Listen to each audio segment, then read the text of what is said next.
তো যে চারটি ওয়ের কথা বললাম, এর মধ্যে দুইটা হচ্ছে টায়ার 1-এ, দুইটা হচ্ছে টায়ার 2-তে।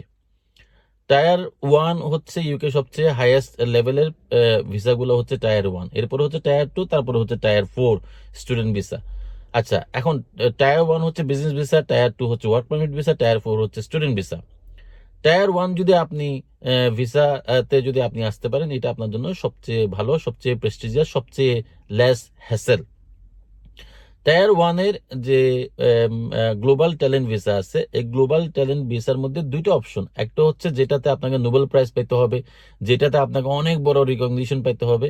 তো ওই রোডে সহজে আমাদের বাঙালিরা পাবে না। কিন্তু গ্লোবাল ট্যালেন্ট প্রমিস যেটা আছে, অর্থাৎ আপনি গ্লোবাল ট্যালেন্ট হিসেবে স্বীকৃত হন নাই, কিন্তু আপনার মধ্যে এমন কিছু আছে যেটার মাধ্যমে আপনি গ্লোবাল ট্যালেন্ট হওয়ার মতো যোগ্যতা আপনার মধ্যে আছে, এবং আপনাকে ইউকেতে ভিসা দেওয়া হলে, আপনাকে সুযোগ দেওয়া হলে আপনি ওই লেভেলে যাওয়ার একটা সম্ভাবনা আছে। এটাকে বলা হচ্ছে গ্লোবাল ট্যালেন্ট প্রমিস। এই গ্লোবাল ট্যালেন্ট প্রমিসের 5টা অপশন আছে। এর মধ্যে একটা হচ্ছে টেকনোলজি সেক্টরে, সায়েন্স সেক্টরে, তারপরে হচ্ছে আর্টস সেক্টরে, হিউম্যানিটেরিয়ান, সোশ্যাল সায়েন্স সেক্টরে। এরকম 5টা অপশন আছে।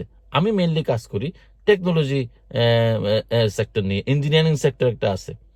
তো এই বিষয়, এই যে গ্লোবাল ট্যালেন্ট প্রমিস, ধরেন আপনি গত 7-8 বছর ধরে ডান্স করেন, একদম একটা সহজ উদাহরণ দিলাম, আপনি ডান্স করেন, আপনার কাছে একটা ডান্স স্কুল আছে, আপনি 20-40 জন 50 জন ছেলেপেলেকে পড়াশোনা করান। হ্যাঁ, তাহলে এই আপনি আর্টস কাউন্সিল থেকে এন্ডোর্সমেন্ট আপনি পাবেন। 2 নম্বর কথা হচ্ছে, আপনি যদি ধরেন আর 7-8 বছর ধরে, 3-4 বছর ধরে আপনি সফটওয়্যার ইন্ডাস্ট্রিতে কাজ করেন, আপনি একজন ফুল স্ট্যাক ডেভেলপার, আপনি একজন এআই তে কাজ করেন, আপনি সাইবার সিকিউরিটিতে কাজ করেন গত 3-4-5 বছর ধরে, এবং আপনি খুব এক্সিলেন্ট, আপনার যে স্কিল এটা আপনি ডেমনস্ট্রেট করতে পারবেন আপনার সিভির মাধ্যমে, এবং আপনার ফিউচার প্ল্যান কি, আগামী 2-3 বছরে কি করবেন, এরকম একটা সুন্দর প্ল্যান আপনি তাদেরকে দিতে পারবেন। আর এই ভিসার মেইন চ্যালেঞ্জ যেটা হচ্ছে, এখানে 3টা রেফারেন্স লাগে।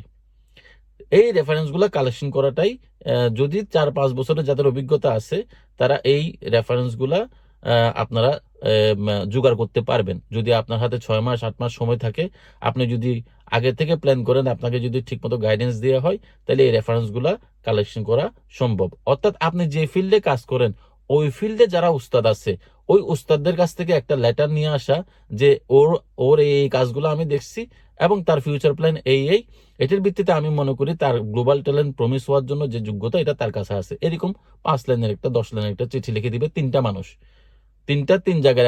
কেউ আপনার হয়তো ফিউচার আগের পাস্ট বস হইতে পারে, ঠিক আছে। কেউ ইন্ডাস্ট্রির ডিফারেন্ট একটা সফটওয়্যার ইন্ডাস্ট্রিতে আপনার সাথে নেটওয়ার্কিং সেশনে দেখা হয়েছে, একটা বড় কোম্পানির সিইও, ওইটা হইতে পারে, ঠিক আছে।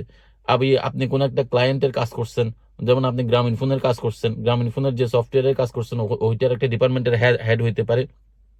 এই 3টা রেফারেন্স জোগাড় করা, এটা হচ্ছে এই ভিসার জন্য ইম্পর্টেন্ট। ভিডিওটা বড় হয়ে যাচ্ছে দেখে আমি কেটে দিচ্ছি। এরপর আমি বাকি অপশনগুলা, বাকি যে 3টা অপশন, এগুলো আপনাদেরকে বলতেছি পরের ভিডিওতে।